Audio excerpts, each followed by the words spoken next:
Amigos, continuamos, estamos en Andares, como siempre, un miércoles cada 15 días, está Pepe Vallardi, el doctor José Vallardi, compañero Vallardi, hablando de temas internacionales, nos tenía preparado para hoy, creo así nos habíamos comunicado, Ucrania, Rusia y elecciones en Brasil. Buenas tardes, José Pepe Vallardi, gracias por estar ahí. Buenas tardes, Néstor. Bueno, saludos a la audiencia de Andares. Sí, efectivamente teníamos planteado, por lo menos, poder abordar temas que ya hemos venido abordando, pero creo que siguen estando en la agenda regional y en la agenda internacional. Por un lado, en la agenda regional, empiezo por el último tema que planteaste, porque la próxima intervención que tenga en Andares va a ser después del 30 de octubre, después de la segunda vuelta electoral en Brasil, y creo que la región tiene un desafío muy importante, que es seguir con atención el desenlace de esta segunda vuelta electoral en Brasil. ¿Por qué? Porque Brasil es un actor relevante en la región y relevante para la región por su papel en el contexto internacional. Es el país más grande de la región, es un país que tiene en América del Sur fronteras con casi todos los países, salvo con Ecuador y con Chile, y porque durante los gobiernos del PT logró llevar adelante un posicionamiento de Brasil y de la región en el mundo, en mi opinión, muy importante. Y el posicionamiento de la región y de Brasil se vio altamente deteriorado durante el gobierno, los últimos 4 años del gobierno de Bolsonaro. Como dije también en otras oportunidades, Brasil enfrenta un dilema o un problema, los dilemas a veces son difíciles de resolver, pero un problema que es tener que optar entre democracia y neofascismo. Fascismo, la democracia expresada en la candidatura de Luis Ignacio Lula da Silva y el neofascismo, protofascismo, como querramos llamarle, en la candidatura de Jair Bolsonaro.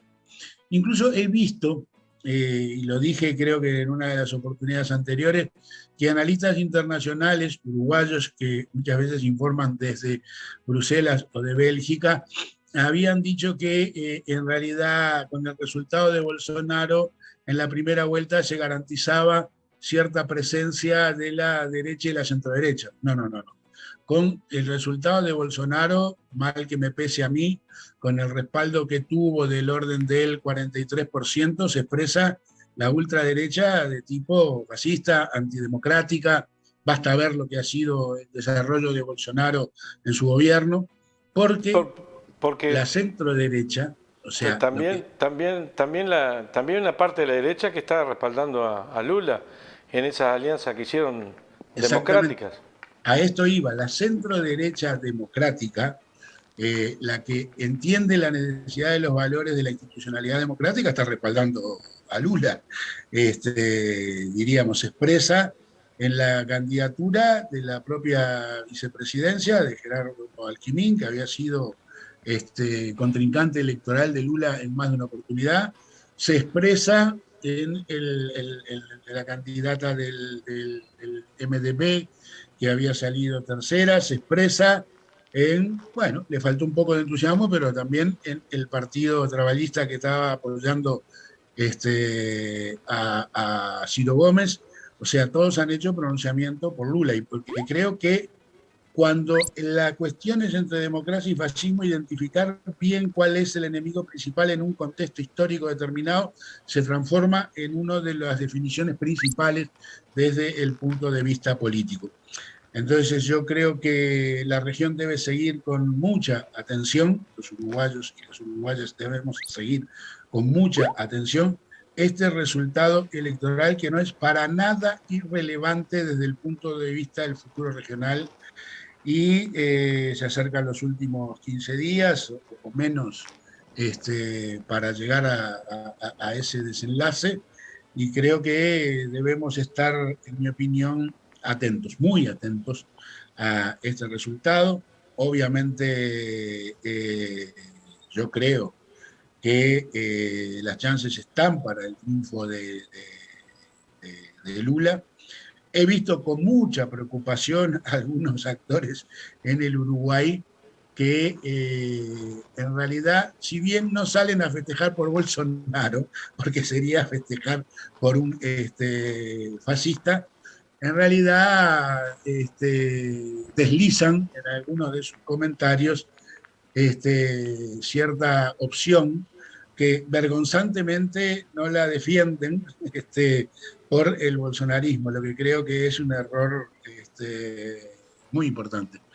Así que... Eso marca también un bolsón de intelecto uruguayo que es proclive a esos mensajes. Sí, no hay duda. Yo creo que hay, vamos a entendernos, creo que hay un espacio en el Uruguay que puede penetrarlo ese tipo de mensajes. Lo que me preocupa es que algunos comunicadores o opinadores que pretenden presentarse como defensores de la institucionalidad democrática no tengan claro lo que está en juego en Brasil. O si lo tienen claro, ¿está bien? No tengan la capacidad de expresarlo para ubicarse del lado correcto en este momento, que es el lado de Luis Ignacio Lula da Silva. No tengo Yo duda. te haría una pregunta, tú que eres más avesado, más veterano y experiente que Néstor. ¿Tendrá claro algunos actores uruguayos la definición del nazifascismo? ¿La terminología? Bueno, eso sería todo debate. Yo creo que hay algunos que lo tienen claro, pero es tanta la animadversión a, digámosle, a las fuerzas políticas de izquierda y a la candidatura que representa Lula, a ver, para que tengamos claro, ¿no? Como yo siempre digo, un nordestino nacido para morirse muy probablemente antes de que llegara a la edad adulta, predestinado, porque así sucedía cuando nació Lula y sigue sucediendo hoy en el nordeste de Brasil, la cantidad de muertes infantiles.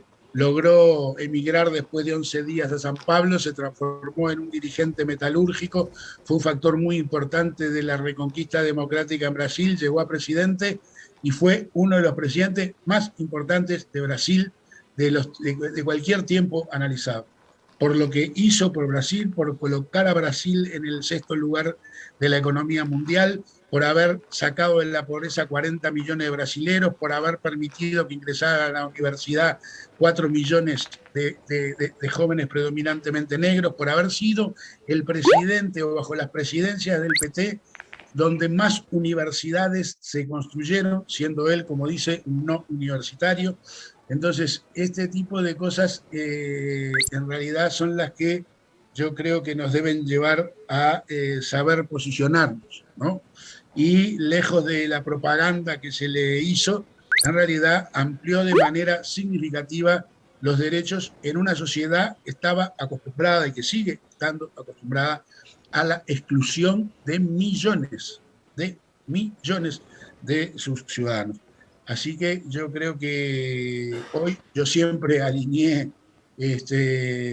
defendiendo a Lula contra la brutal ofensiva mediática y judicial que lo sacó de la carrera del 2018, hoy revertida, y hoy quienes fueron responsables, sea Moro, el juez Moro, sea el fiscal Dalañol, han sido, digámosle, dejados de lado desde el punto de vista, no solo dejados de lado, sino también en algunos casos sancionados por haber llevado adelante esta conspiración contra Lula como candidato e incluso contra Lula no solo como candidato, sino con la capacidad de hacer campaña política. Pero bueno, ese era un tema que quería plantearlo, porque creo que lo tenemos en la agenda para estos días que vienen, y recién podremos retomar el tema contigo una vez que esté el resultado electoral del 30 de octubre. Este era un tema.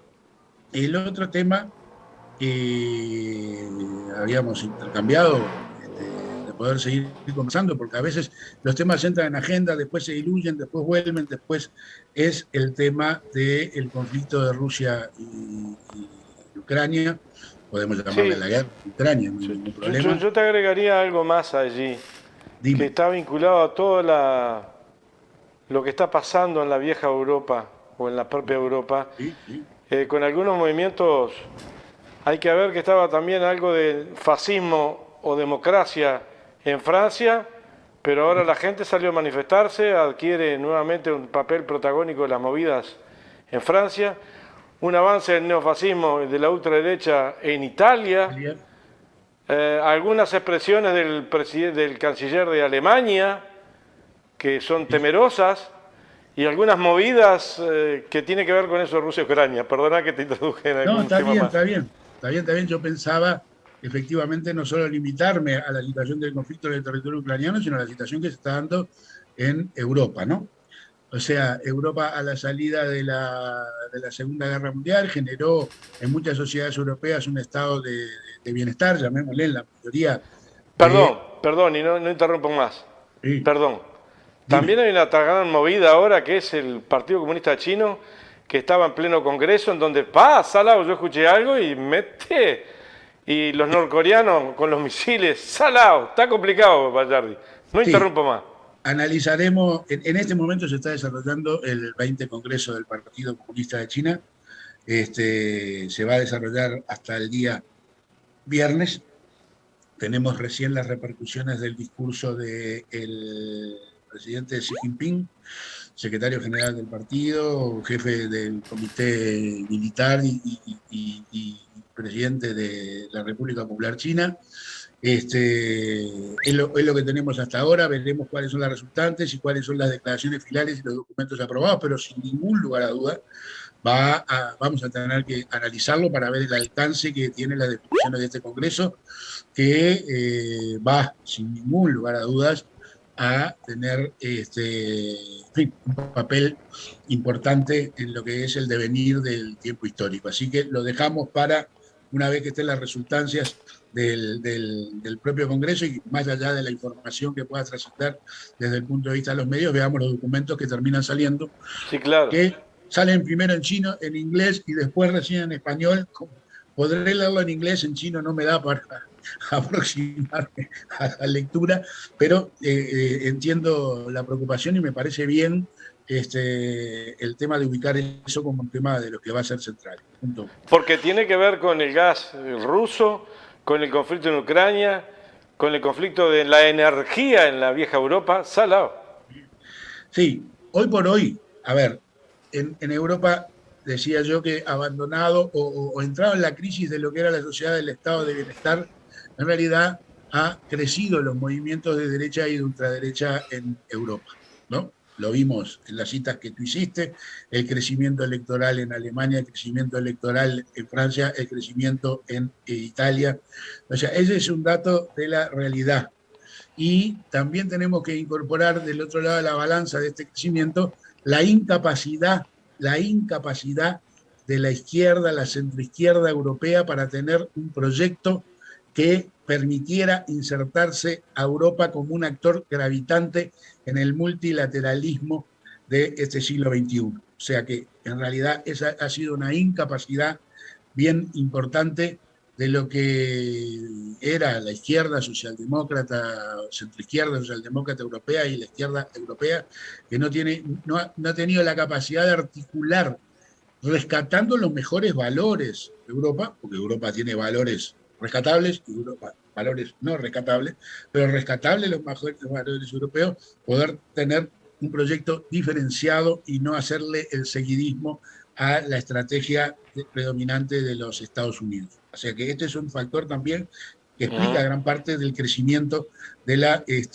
ultraderecha europea y porque hay reflejos desde el punto de vista conservadores en las sociedades en las que se apela a un nacionalismo o a un ultranacionalismo de tipo conservador, ¿no?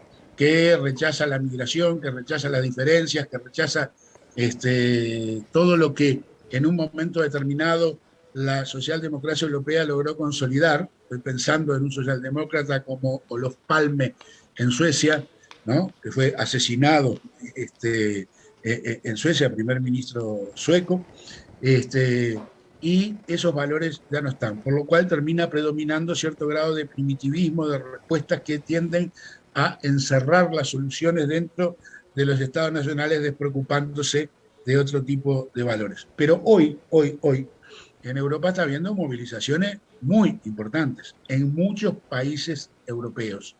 Esas movilizaciones tienen el fundamento en dos cosas.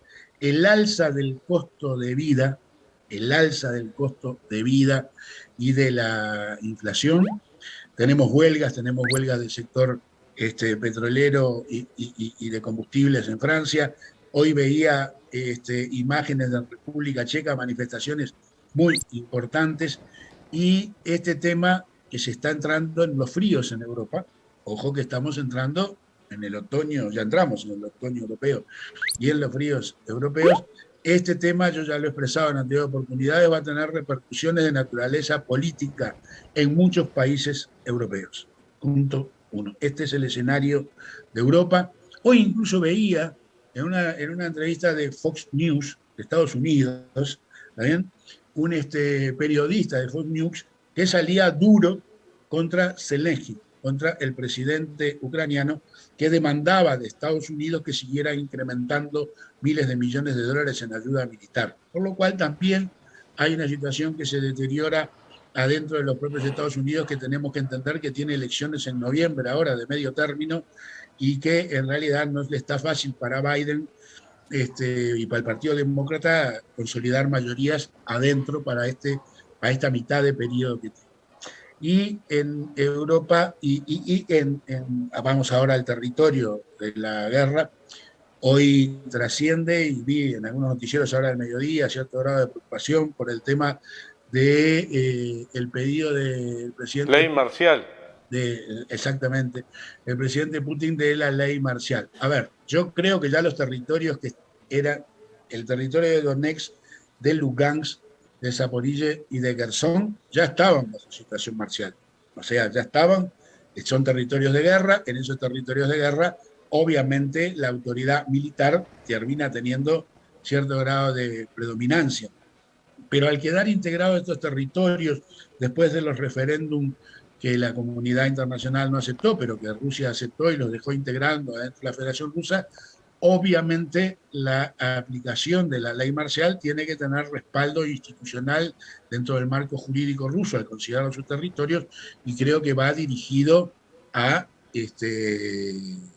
cumplir con el precepto legal de la Federación Rusa de que territorios dentro de los territorios de Rusia que se aplique la ley marcial tiene que tener respaldo desde el punto de vista de la institucionalidad rusa. Así que creo que va a cambiar relativamente poco a lo que ya vendría de alguna manera siendo.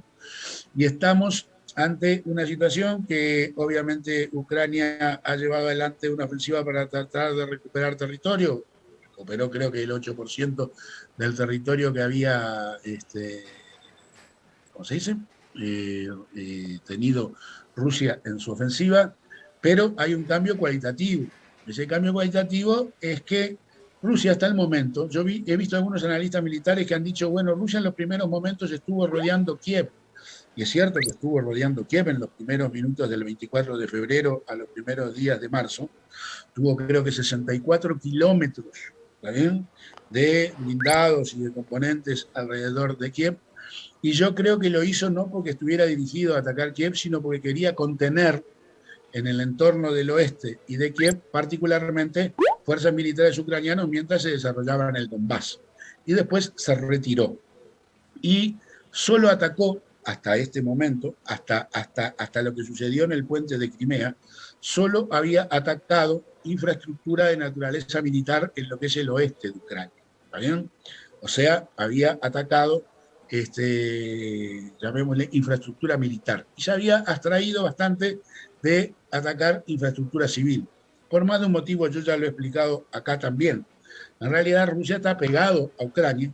Muchos ciudadanos que viven en Ucrania son o están vinculados a origen ruso, y porque yo creo que en una primera etapa, en realidad, cuando yo tengo un vecino, tengo que ver bien qué tanto ataco y qué tanto daño hago al vecino, porque voy a tener que seguir viviendo con ese vecino. Cuando Estados Unidos fue a Irak, cuando Estados Unidos fue a Afganistán, cuando Estados Unidos fue a Siria, en realidad destruyó infraestructura civil. Y destruyó la infraestructura civil de manera muy importante. ¿Para qué? Para hacer sufrir a la población y que la población se rebelara contra los dirigentes que Estados Unidos pretendía que fueran desplazados. Y lo logró. Ahora, Estados Unidos está a 10.000 kilómetros, 10, 12.000, 15.000 kilómetros de distancia de esos vecinos, por lo cual, en realidad, no va a tener que convivir con ellos, ¿no? En cambio, Rusia sabe que tiene que convivir con ellos más allá del resultado de este conflicto, por lo cual se había abstraído de generar daño. Ahora bien, después del puente de Crimea, Rusia ya ha aplicado, diríamos, no solo ataque a infraestructura militar, sino también a infraestructura civil.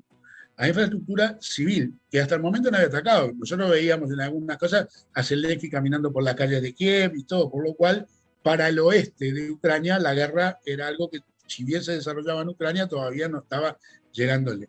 Entonces yo creo que estamos ante una situación peligrosamente de incremento desde el punto de vista militar. Sabemos cómo empiezan, no sabemos cómo terminan ese tipo de conflictos.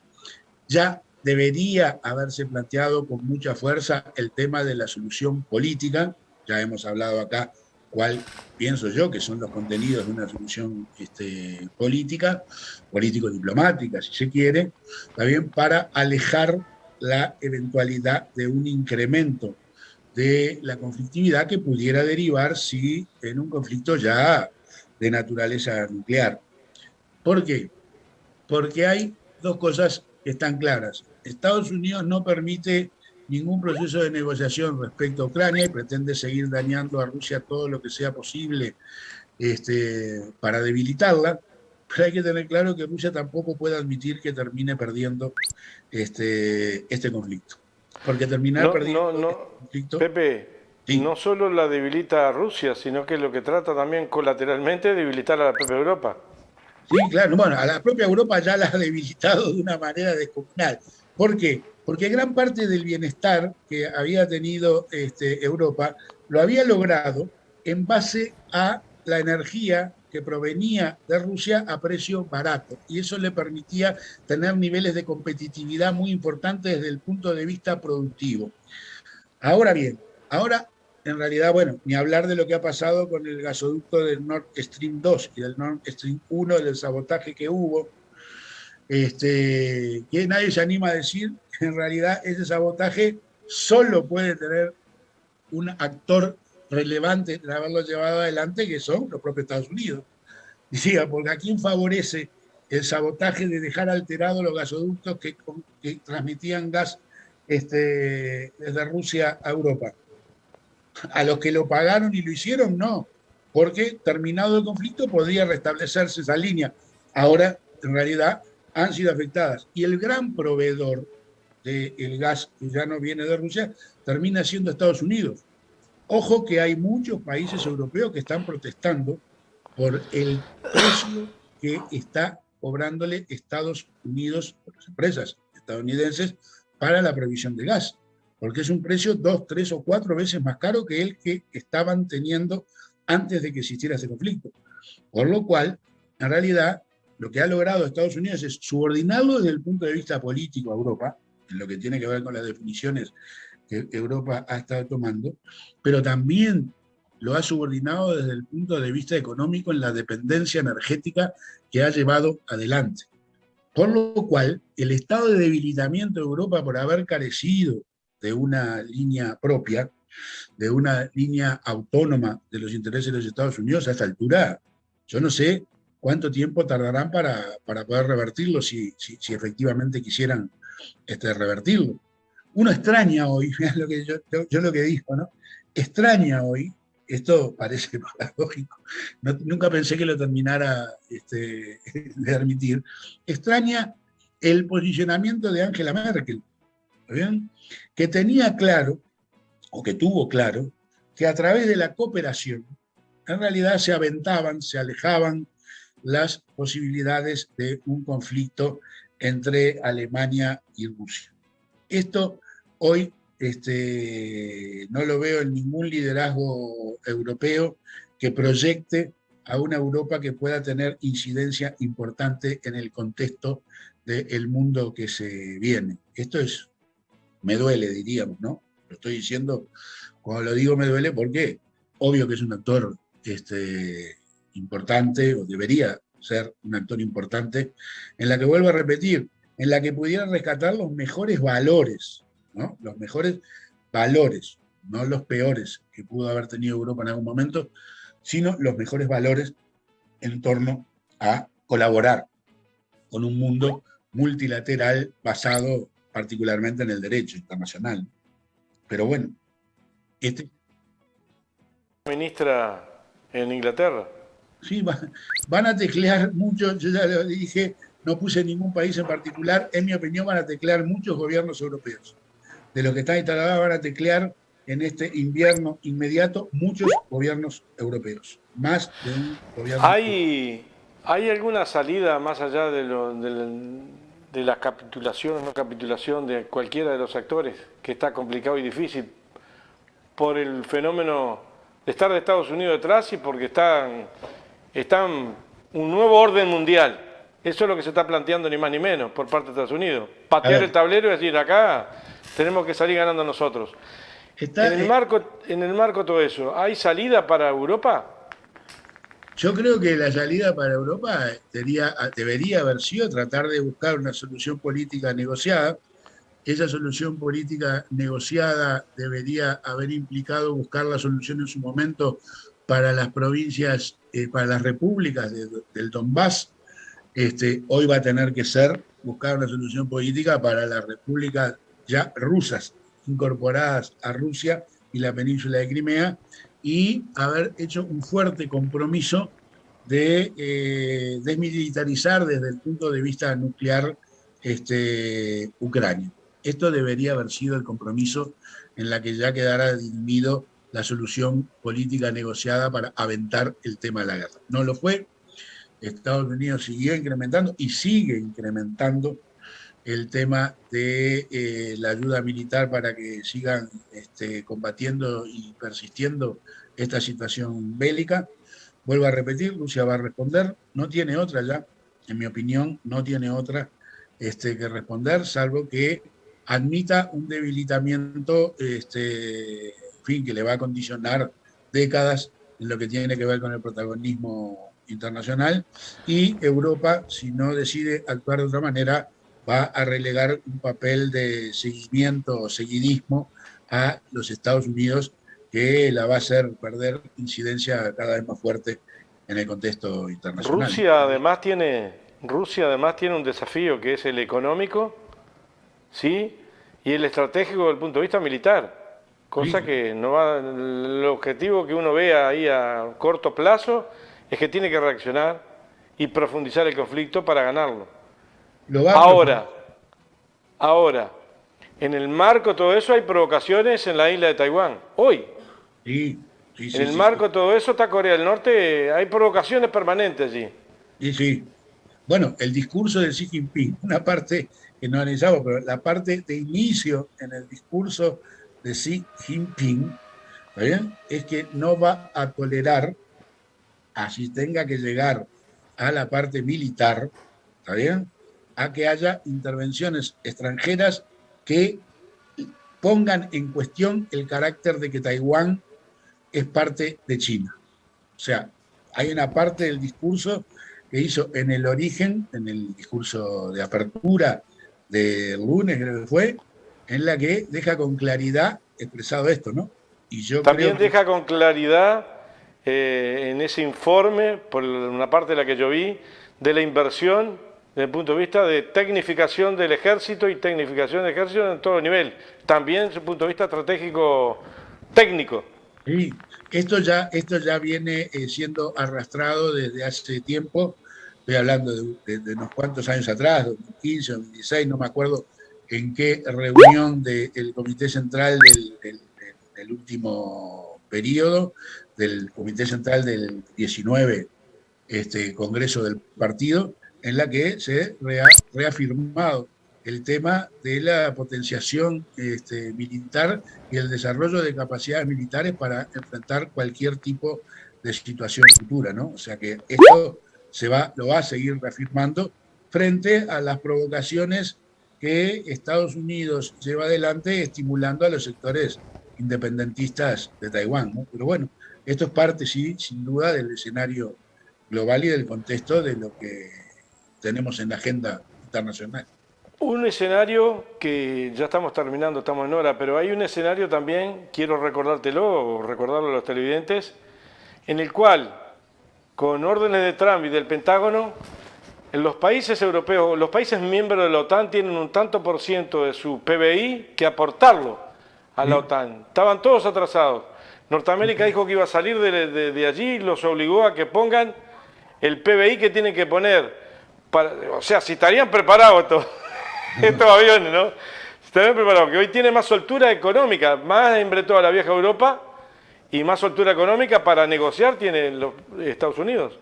Sí, lo tiene. Lo que pasa es que lo que se está deteriorando de manera muy significativa, ojo que la realidad económica dentro de los Estados Unidos también está complicada, pero se está deteriorando de manera muy significativa la realidad económica de Europa y de los costos de los europeos y de lo que los europeos tienen que enfrentar en el marco de este conflicto regional por Ucrania, ¿no? Ojo que esto yo creo que va a generar niveles de malestar, está generando y va a seguir generando niveles de malestar crecientes. Y el invierno europeo puede ser duro, muy duro en mi opinión, no solo en Ucrania, sino también en el resto de Europa. Pero bueno. Termino. En el marco de todo esto se están moviendo los pensamientos ultraderechistas y me hace acordar a Hitler, me hace acordar a Mussolini, épocas de avasallamiento de las democracias y de matanzas en pro de conseguir trabajo, en pro de bienestar, en pro de defensa de su fuente de trabajo, como lo decía Hitler. Bueno, es un estado de situación duro, previsible de estallidos. ¿Podría ser? Muy complicado, sí, porque lo dije, cuando hay situaciones críticas al interior de los países hay ciertas tendencias en que aquellos ultranacionalismos tienden a ganar peso al interior de las sociedades y lamentablemente ya sabemos cuáles terminan siendo las consecuencias, ¿no? Y vuelvo a repetir, y termino con esto, creo que ha sido una incapacidad brutal de la socialdemocracia, de la centroizquierda y de la izquierda europea no tener un proyecto basado más en la cooperación, en la seguridad multilateral y en la solidaridad que se han dejado arrastrar en esto y están pagando las consecuencias. Sé que tenés otra reunión ahora y que te tenés que ir, pero el tema está por lo menos para Néstor lo tiene atrapado hoy. ¿Cómo se prepara América Latina o cómo ves a la izquierda o al progresismo en América Latina y al fascismo en América Latina? Porque estamos dependiendo también de la vieja Europa, lo que se le vende, lo que no se le vende, lo que se deja vender. Somos una parte importante en el planeta Tierra, América Latina. A ver, creo que en esto juega un papel importante que termine pasando el 30 de octubre en Brasil, ¿no? Ajá. Porque creo que durante el desarrollo de los gobiernos progresistas en la región de principios del siglo XXI, en realidad se lograron espacios de unidad importantes desde el punto de vista político. La UNASUR fue un espacio de mucha importancia desde el punto de vista político, ¿está bien? Que la derecha decía que esto era porque son alianzas de gobiernos de centroizquierda o izquierda. Mentira. En realidad, en la UNASUR estuvo el gobierno de ultraderecha de Uribe, en la UNASUR estuvo el gobierno de derecha de Piñera, y se encontraban espacios para articular posicionamientos políticos muy importantes. Cuando estos gobiernos progresistas, sea por la vía de golpe de Estado, sea por la vía de juicios políticos, o sea por la vía que fuera, fueron desplazados del gobierno y vinieron los gobiernos de la derecha, desarticularon la UNASUR. Y al desarticular la UNASUR se perdió un escenario para el trabajo político, en la que se defendieran intereses regionales. El rescate de los gobiernos progresistas en la región puede dar pie a volver a reconstruir este espacio de unidad en Sudamérica y de potenciación de la CELAC, que es la Comunidad de Estados Latinoamericanos y Caribeños, para posicionarse en un escenario global complejo. Y espero que así sea. Pepe, muchas gracias por estar, muchas gracias por tu aporte. Veremos a ver si podemos salir antes del 30. Déjame ver, ajustarlo, las salidas por acá. Bueno. Pero sería importante. Bárbaro. Un abrazo, Pepe, gracias por estar. Arriba. Hasta luego. Amigos, nos vamos a una tanda y ya volvemos. Estamos en Andares, en vivo y en directo para el país y el mundo.